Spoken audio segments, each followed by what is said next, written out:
Depositing money on Remitly is a straightforward process that allows you to send funds quickly and securely. Follow these steps to complete your deposit. Step 1. Create an account. Visit the Remitly website or download the app. Click on Sign Up and fill in the required information, including your name, email address, and phone number. Verify your account through the confirmation email or SMS.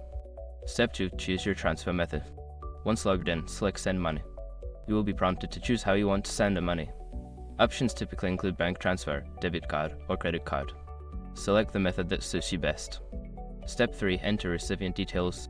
Input the recipient's information, including their name, contact details, and the country they are in.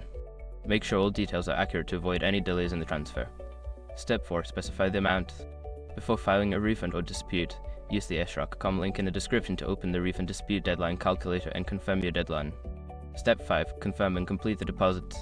Review all the details of your transaction, including the recipient's information and the amount. If everything looks good, click on Send or Confirm. You may need to enter your payment details if you haven't already done so. After confirmation, you will receive a notification about the status of your deposit. By following these steps, you can easily deposit money on Remitly and ensure your funds reach the intended recipient without hassle.